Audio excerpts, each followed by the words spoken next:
Among all the debates that have occupied the world of boxing in the past 2 decades, the comparison between Manny Pacquiao and Floyd Mayweather remains one of the most heated and complex. It is not merely a comparison between a stormy offensive style that conquered 8 different weight classes and a defensive mindset considered the most perfect in the history of the sport. It is a theoretical confrontation between 2 complete philosophies: the philosophy of overwhelming offense that turns each round into an open battle, and the philosophy inside the ring, a game in which only those who master calculation and patience can win. For many years, boxing fans have been divided between those who believe Pacquiao is the human lightning capable of causing chaos at any moment, and those who see Floyd as the great master who can stop the strongest storms with a small defensive touch and a calculated shoulder movement. With countless analyses and comparisons, and thousands of hours of discussions among analysts and fans, one question has always hovered above everything else: who is truly tougher? Who is stronger when the real fight begins? This time, the answer cannot come from a television commentator, nor from an enthusiastic fan, nor even from a historian replaying the tape of the past, but from a man who stood in front of both, felt their punches, and fought each of them in nights that became historical milestones in his career. A man who knows what it means to face brutal speed on one hand and deadly defensive intelligence on the other. A man who knows, not through analysis or observation, but through his body and through his heart. And this man is Juan Manuel Marquez, the Mexican fighter who knows no hesitation, the owner of the punch that stunned the world in one night, and the owner of battles that became the stuff of legends. Marquez was not just an opponent for Pacquiao and Floyd, he was the true test of their styles, the man who exposed their strengths and weaknesses and faced each of them under different circumstances, in a tactical world mastered by only a few fighters throughout history. Because Marquez is not the type to flatter, and because his fighting experience goes beyond the ring to become part of the sport's memory itself, his words when speaking about these 2 giants are not read as analysis, but as the testimony of a fighter who understood the real difference between power and genius. That is why when Marquez today decides to declare who is stronger between Pacquiao and Floyd, the boxing world stops to listen, because the man who faced both of them and fought each in his own way is the only one who possesses the right to write the final chapter of this historic comparison. The world thought that the story of Juan Manuel Marquez and Manny Pacquiao had ended after 2 highly controversial fights, 2 bouts that did not grant the Mexican full recognition nor give the Filipino complete satisfaction. But the truth is, the story had not yet begun. What awaited boxing were the 3rd and 4th bouts, astonishing. In November 2011, inside the MGM Grand in Las Vegas, Manny Pacquiao and Juan Manuel Marquez entered the ring for the 3rd time. But the atmosphere this time was different. There was a sense that something had yet to be settled between them, as if history itself awaited a final word. From the first round, it became clear that Marquez had come with a plan built on 3 years of pain and patience. He was watching Pacquiao's steps precisely, tracking every left-hand entry and punishing every attempt to change angles. Contrary to what the audience expected, it was Pacquiao who found himself trapped by a solid Mexican style, relying on the counter right-hand punch that Marquez threw as if it were the result of a preserved physical equation. As the rounds progressed, particularly the 3rd and 4th, Marquez increasingly controlled the rhythm. He shifted his weight backward by just a centimeter, enough to make Pacquiao's punches catch air, then returned with a straight punch that struck with annoying precision. Pacquiao tried to escalate the pace, using his well-known frantic speed, but he discovered that Marquez was no longer the same fighter he faced years earlier. He had become tougher, more perceptive, and more capable of neutralizing any physical advantage. In the middle rounds, the fight turned into a war of nerves, where each awaited a slight mistake from the other. Yet Marquez was more confident, moving as if he had seen the movie beforehand, while Pacquiao tried to snatch rounds through volume of punches rather than clarity. When the fight ended with a decision that angered the crowd and sparked controversy, the world felt that the story was not over, and that the 2 were compelled to write a final chapter, more decisive, more violent, and more honest than ever before. In December 2012, the 2 returned to the same ring, but the beginning was different from the first moment. Marquez entered carrying a heavier body, more defined muscles, and the gaze of a man determined to end the story, not continue it. The first round was a test for the coming explosions, each trying to read the timing of the other. But in the 3rd round, the first shock came when Marquez unleashed a short, shocking right hand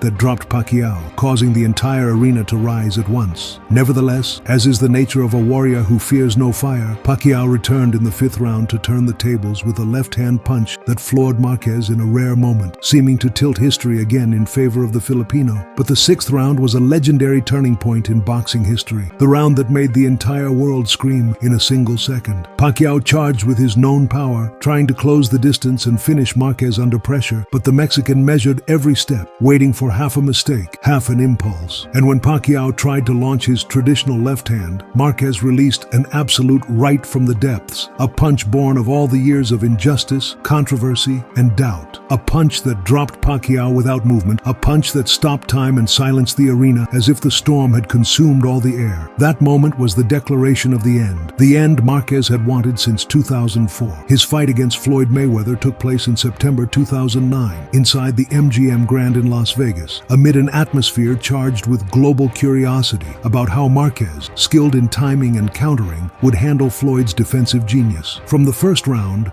it was clear that Floyd came with a sharp mental presence, observing every move of Marquez as if reading it before it happened. Every Mexican attempt to advance was met with a calculated backward step and a short left hand, signaling that the distance belonged to Floyd alone. In the second round, when Marquez tried to break the rhythm with a double combination, Floyd responded quickly and coldly with a perfect straight right that floored Marquez for the first time, showing that Floyd's defensive genius could instantly turn into offense. He returned to the center of the ring with the confidence of a chess player cornering the king early. In rounds 3 and 4, Floyd fully imposed his style, moving with the lightness of a dancer, changing angles effortlessly, forcing Marquez to chase, and every time the Mexican tried to close the distance, he found Floyd's shoulder blocking the punch, a left hand sneaking in before he could set up his attack, while Marquez's famous right hand passed near Floyd's head without touching anything, as the American moved mere centimeters that made all the difference. The middle rounds, 5, 6, and 7, were when Marquez realized the night was not a battle of strength, but a battle against a man who makes the opponent doubt even his own steps. Every attack Marquez attempted was frozen by a simple trick, a glance from Floyd, a slight shoulder adjustment, a sidestep nullifying the punch, followed by a counter that reset the fight. The audience began to understand that Marquez, accustomed to reading fighters as if they were open books, faced a man who changes the page before the line begins. In rounds 8 and 9, Floyd employed what could be called quiet psychological warfare, sometimes standing mid-ring without moving, forcing Marquez to initiate, then cutting off the attack with a subtle body touch or short straight punch, as if to say, everything you try is expected. In the final rounds, Marquez fought bravely, but was trapped in a style that allowed no mistakes. In the 10th round, he tried to open the right angle for his right hand, but found Floyd moving like a thief, striking and vanishing, attacking and closing distance before any response. In the 11th, Marquez made a final desperate attempt with a double body shot, but Floyd slipped as if from under a curtain, then returned with a short combination that pushed Marquez back a full step in shocking silence. By the 12th round, the fight had become an art show, with Floyd moving with surgical precision, selecting his punches as if placing final touches on a completed painting, while Marquez fought honorably, aware he was facing a man who sees boxing on another level. At the final bell, both stood, one knowing he had given a lesson, the other knowing he fought to the last heartbeat without finding the key, and the decision came, a wide, unanimous victory for Floyd Mayweather. After many years of fights, and after endless discussions following every TV interview and press conference about the toughest opponent he faced, and the real difference between the two greatest forces of his generation, Manny Pacquiao and Floyd Mayweather, Juan Manuel Marquez finally decided to speak without hesitation, presenting the truth as he lived it. Marquez clearly stated that the most dangerous fighter he faced in terms of explosive offense was Manny Pacquiao, the opponent who could change the course of a fight with one punch, capable of turning a calm moment into a whirlwind that flips the ring upside down. He noted that Pacquiao's left hand was not just a punch, but an arrow launched without warning or mercy. At the same time, he clarified that the toughest opponent in terms of control, intelligence, and mastery was Floyd Mayweather, the man you cannot touch even when you know what he will do, who makes you feel as though you are fighting a shadow that sees every move before you think it, with punches delivered calmly yet disrupting rhythm and forcing you to move as he wants, not as you want. Marquez emphasized that fighting Pacquiao was always a life or death battle, while fighting Floyd was a battle of mind, patience, and distance, and that the two represent worlds that meet only in the hearts of fighters who have lived between them. He summarized the truth in one sentence that became a testament to his entire experience. Pacquiao was the most dangerous, but Floyd was the hardest. With these words, Marquez ended the debate that had lasted years, leaving his final mark on a comparison no one else had the right to decide.